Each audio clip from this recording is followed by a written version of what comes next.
we have with us Suzuki's Inazuma. This is a liquid-cooled, fuel-injected 248cc parallel twin motorcycle, which means it's slotting in somewhere between the single-cylinder Honda CBR 250R and Kawasaki's twin-cylinder Ninja 300. So, what does the Inazuma have to offer? What sets it apart? Let's take a look and find out.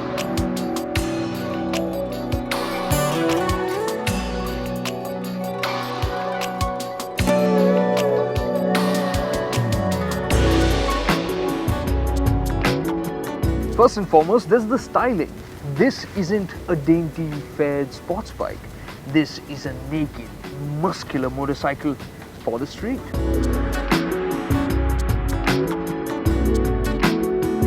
The inspiration for the Inazuma is its 1300cc sibling, the Suzuki B-King.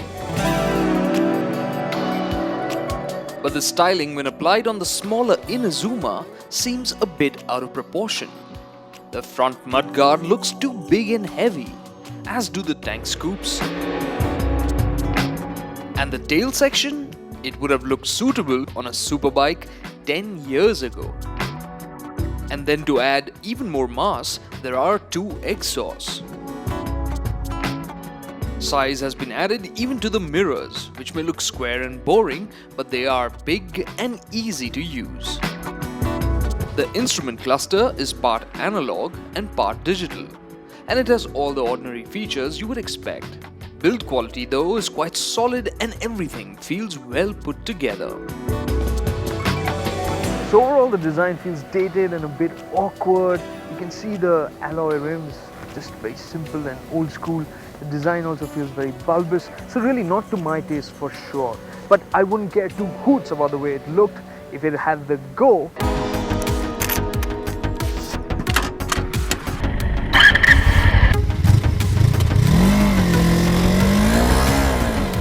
The Inazuma's 248cc motor develops 24 bhp of power and 2.2 kilograms of torque, which is more than just a little disappointing for a liquid-cooled parallel twin motor. And then to complicate things further, the Inazuma, as it turns out, weighs a whopping 183 kilograms. So it came as no surprise that performance was a bit mild. You see, the Inazuma goes from 0 to 60 in 4 seconds, which is a little slower than the single-cylinder CBR 250R from Honda. And at 100 km an hour, it is about 2.5 seconds behind the CBR and 5 seconds behind the Ninja 300. And to hit 120 km an hour, it takes an almost 21 seconds. So the performance from this motor is disappointingly dull. But there is one aspect of this motor that completely bowled me over, and that's its smoothness and refinement. The parallel twin motor is creamy smooth. It really surprises you with its refinement. Whether it's the light action of the clutch or the engine itself, which is vibration free from idle all the way to its red line. Sure, it does get a bit buzzy near its 11,300 RPM red line, but only slightly. So riding this motorcycle for many kilometers will be no issue at all. Cruising on the highway feels very enjoyable at the 100 to 110 km mark. The power delivery also makes it easy and relaxing to use. The slightly long-stroke motor offers decent responsiveness lower down in the rev range, and things pick up speed above 4,000 RPM. From there, the power builds smoothly, with it trailing off only past the 9,500 RPM mark. What strengthens the Inazuma's credentials as a tourer is this long and incredibly supple seat. And then there's the ride quality, which is unbelievably good. The telescopic front fork and the monoshock rear combined deliver a ride quality that would be the two-wheeler equivalent of a Rolls Royce. It is pliant over every kind of bump and at just about every speed. That too without feeling soggy. The bike also feels very settled when tracking straight at higher speeds on the highway.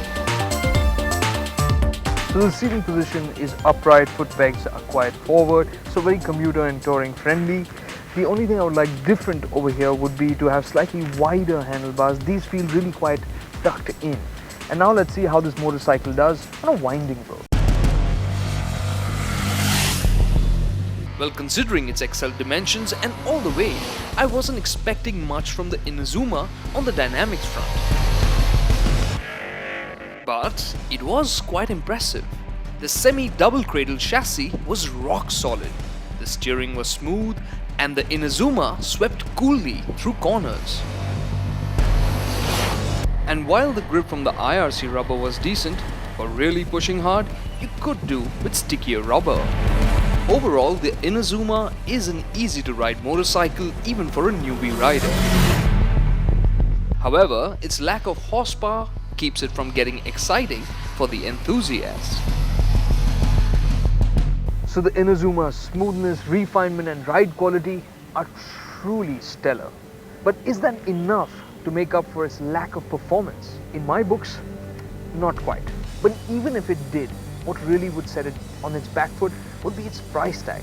At about 3 lakh rupees ex-showroom Pune, this is a pricey motorcycle. The slow but comfy Inazuma was already hamstrung by very limited appeal. And at this price, sadly, this Suzuki makes no sense at all.